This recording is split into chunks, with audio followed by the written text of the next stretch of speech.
Good morning बच्चों, मैं मनीष चपराना स्वागत करता हूं आपका रोजगार कोचिंग मेरठ में।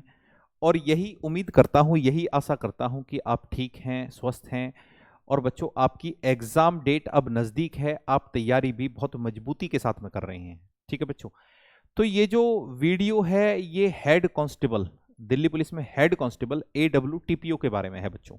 ठीक है, ये लेवल 4 की एक जॉब होती है, बहुत ही शानदार नौकरी होती है, एक प्रकार से ऑफिस की ही जॉब है कह सकते हैं।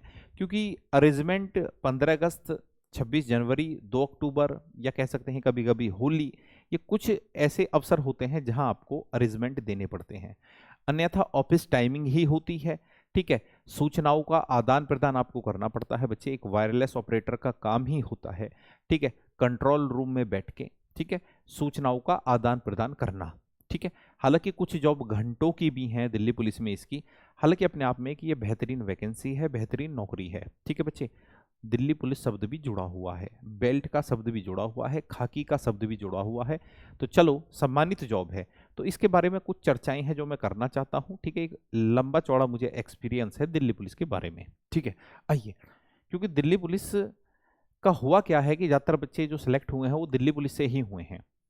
तो दिल्ली पुलिस 2022 किसका होगा पेपर पास, कंपटीशन कितना है, क्या होगा सेफ स्कोर, सभी बातों पे चर्चा करते हैं। मेरी पहली ही वीडियो है।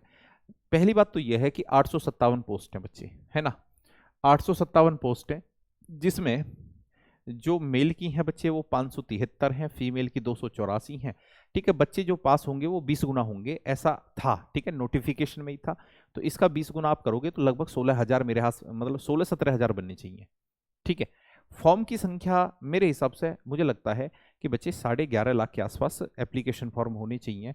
लेवल 4 की नौकरी मैं बता चुका हूँ। ठीक है, उसके बाद में क्वालिफिकेशन आप जानते हैं। फॉर्म क्यों कम है इस बेरोजगारी के दौर में, भी एप्लीकेशन फॉर्म जो कम गए हैं वो यही वजह है कि बच्चे 12th है यहाँ क्वालिफिकेशन, हालांकि आप PCM से होनी चाहिए। ठीक है, मैथ्स आपके पास में होना चाहिए। ठीक है, तो यही वजह है। तो एज लिमिट बच्चे 18 से 27 है अनरिजर्व्ड के लिए। AWS भी सेम ही है। OBC 3 साल की छूट 18 से 30, SC बच्चे 5 साल की छूट 18 से 32, ST 5 साल की छूट 18 से 32, है ना। फिर बात आती है मेल, हाइट वही है जो कांस्टेबल का होता है। मिनिस्ट्रियल में तो आप जानते हैं 165 था, तो यहाँ जो हाइट है 170 सेंटीमीटर है, इतनी ही कांस्टेबल में होती है। चेस्ट बच्चे 81 से 85, ठीक है, इतनी होनी चाहिए, ये फुलाव है। रनिंग यहाँ 1600 मीटर 7 मिनट में है। बाकी अगर एज 30 से ज़्यादा है तो वो 8 मिनट में हो जाएगी, उम्र के अनुसार वो छूट है ना। उसके बाद में लॉन्ग जंप बच्चे यहाँ 12.5 फीट है। हाई जंप, ठीक है, जो ऊंची कूद है वो 3.5 फीट है। फीमेल की बात आवे तो 157 सेंटीमीटर हाइट है, इतनी ही होती है कांस्टेबल में भी। 2 सेंटीमीटर की छूट, यानी कि 155 सेंटीमीटर हो जाएगी आपकी SC ST। ठीक है, 800 मीटर की दौड़ आपको 5 मिनट में लगानी है। 9 फीट ये लंबी कूद है और 3 फुट ये ऊंची कूद है बच्चे, है ना। आइए, ये है सिलेबस, इस चीज को हमें ढंग से अध्ययन करना है क्योंकि सब कुछ इसी पे टिका हुआ है। जो सिलेक्शन प्रोसेस है अपना, पहले बच्चे रिटिन होएगा आपके, ठीक है, एग्जाम होगा। अगर आप एग्जाम पास कर पाते हैं उसके बाद में आपको बच्चे माप तोल, और उसी दिन वो ले लेते हैं आपका फिजिकल। ठीक है, दौड़ भाग उसी दिन हो जाती है। उसके बाद में एक टुच्ची मुच्ची सी यहाँ टाइपिंग है। ठीक है, इतनी ऐसी नहीं है जैसी Delhi police head constable ministerial में है। ठीक है, और उसके बाद में एक ट्रे टेस्ट होता है। ट्रे टेस्ट यानी कि जो बहुत आसान होता है। आपको कहने का मतलब है आपका रीडिंग स्किल और राइटिंग स्किल बहुत अच्छा हो, ये एक प्रकार से ट्रे टेस्ट है ना। कि भाई कोई सूचना आई तो सूचनाओं को आपने बहुत अच्छी तरीके से लिखा है ना। जैसे आप प्रत्येक थाने में DD राइटर होता है, DD राइटर का काम भी यही होता है, रोजनामचे को मेंटेन करना। जो रोजनामचा यानी कि जो डेली डायरी होती है उसको मेंटेन करना बच्चे, है ना। फोन पे कोई सूचना आती है तो रोजनामचे के वो डेली मेंटेन करते हैं, ठीक है, कहने पर सीनियर अफसर के। तो मैथ्स, हालांकि रोजनामचे पे ये नहीं बैठता, कभी ये सोचो, मैं तो आपको वैसे एक एग्जांपल दे रहा था। आइए, तो यहाँ सिलेबस की बात करी जाए बच्चे, गणित 25 क्वेश्चन है। तो मैथ यानी कि यहाँ पे अर्थमेटिक तो है ही है, ठीक है, हालांकि ज़्यादा जो पोर्शन है वो अर्थमेटिक का ही है। और उसके साथ में बच्चे एडवांस मैथ भी है, आपको ज्योमेट्री भी मिलेगी, कोऑर्डिनेट ज्योमेट्री भी मिलेगी बच्चों। ठीक है, height and distance, trigonometry, algebra बच्चे, सारी चीज़ें यहाँ पे होंगी, 2D 3D, है ना।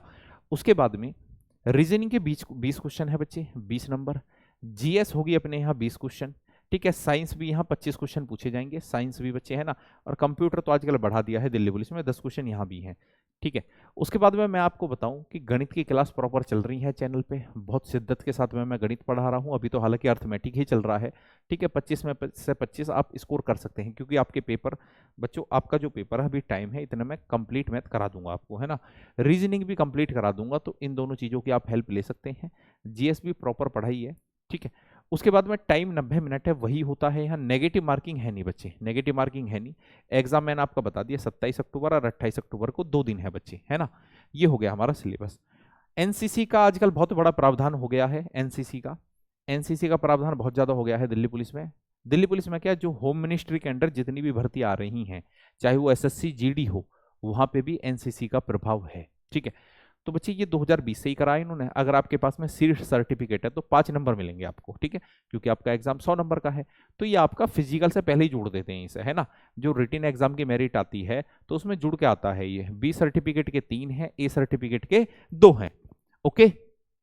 आइए, टाइपिंग इजी है यहाँ, 15 मिनट में मात्र आपको 1000 वर्ड ही दबाने हैं, है ना। ट्रेड टेस्ट के बारे में आपको बता चुका, कहने का मतलब है कि हमारा राइटिंग स्किल अच्छा हो, ठीक है, राइटिंग स्किल अच्छा हो, हमारा हियरिंग स्किल भी अच्छा हो, है ना, सुनने की क्षमता ठीक ठाक हो, ठीक है, वो तो मेडिकल से आपको गुजरना ही पड़ेगा। तो राइटिंग स्किल अच्छा हो हमारा, ठीक है, और हमारा रीडिंग स्किल अच्छा हो, यही है और कुछ नहीं है। और वैसे भी ये क्वालिफाई ही है ना।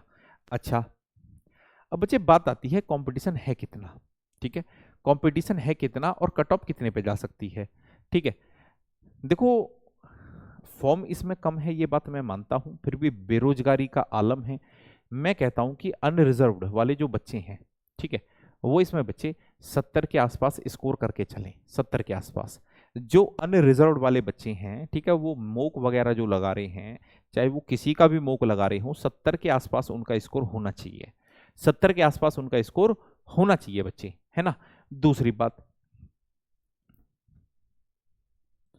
पेपर इसका किस तरीके का आएगा बच्चे, ठीक है, मतलब हमें करना क्या है, हमें सिलेबस को ध्यान में रख के पढ़ाई करनी है, ठीक है। ऊट पटांग चीजें हमें नहीं पढ़नी है। जैसा मैं देखता हूं कि बच्चे कई कई घंटे तो नहीं बोलेंगे, पर मैं देखता हूं कि यूट्यूब पे घंटे 2 घंटे करंट अफेयर्स को ही खोल के बैठे रहते हैं।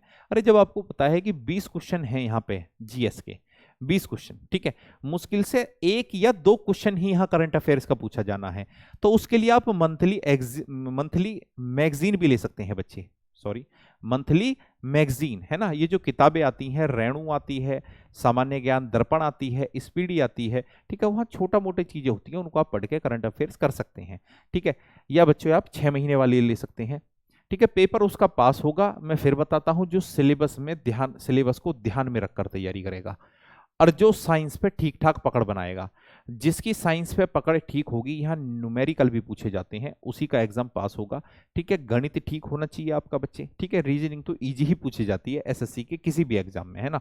20 में से आप 18-19 का स्कोर आपसे आराम से कर पाएंगे।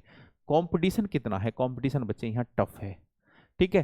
कंपटीशन जब 10 लाख प्लस फॉर्म है, ठीक है, और बच्चे पास कितने होने हैं, ठीक है, मैंने बताया कि 16 से 17 हजार बच्चे पास होने हैं।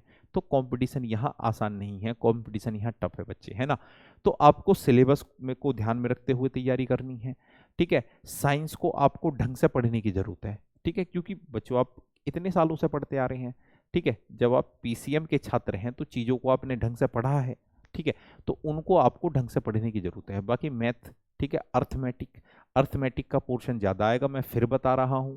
अगर 25 क्वेश्चन पूछे जा रहे हैं गणित में, तो बच्चे 18 से 17 क्वेश्चन आपको अर्थमेटिक के ही देखने को मिलेंगे, ठीक है। और इतना ही देखने को मिलता है एसएससी के किसी भी एग्जाम में, ठीक है ना। एसएससी के किसी भी, और वो चैप्टर भी ज्यादा है, लगभग वो 24-25 के आसपास चैप्टर हैं, और वो 5-6 ही चैप्टर हैं। तो अर्थमेटिक ही ज्यादा पूछा जाएगा, ठीक है, क्योंकि अर्थमेटिक होता भी समझने का है, ये चीजें समझने की होती हैं। वो चीजें एक प्रकार से वहां फॉर्मूले वगैरह याद करने, वो चीजें रटने की होती हैं, ये चीजें समझने की होती हैं, ठीक है। तो वेटेज इसी का ज्यादा रहेगा आपके एग्जाम में, तो इनको ढंग से करना है आप लोगों को, ठीक है बच्चे। और कंप्यूटर को भी इग्नोर नहीं करना है। ऐसा नहीं करना है कि भाई जैसे दिल्ली पुलिस में क्या हुआ था कि बच्चा ठीक ठाक स्कोर कर रहा था, पर कंप्यूटर में कितना है, 10 में से 1 भी सही नहीं है, या 10 में से 1 सही है, ठीक है। तो कंप्यूटर में ये भी हालात आपके ना हो, ठीक है बच्चे। तो चलो, लगता है कि सभी चीजों पे हमने चर्चा कर ली है, तो बच्चे जुड़ने के लिए धन्यवाद। वीडियो को लाइक और शेयर कर देना है, ठीक है। नए हैं तो चैनल को सब्सक्राइब कर देना है, क्योंकि दिल्ली पुलिस की तैयारी करने के लिए इससे बेहतर प्लेटफॉर्म आपको नहीं मिलेगा बच्चों, ठीक है। तो बाय, जय हिंद, जय भारत। एक बार फिर से गुड मॉर्निंग बच्चों, बाय।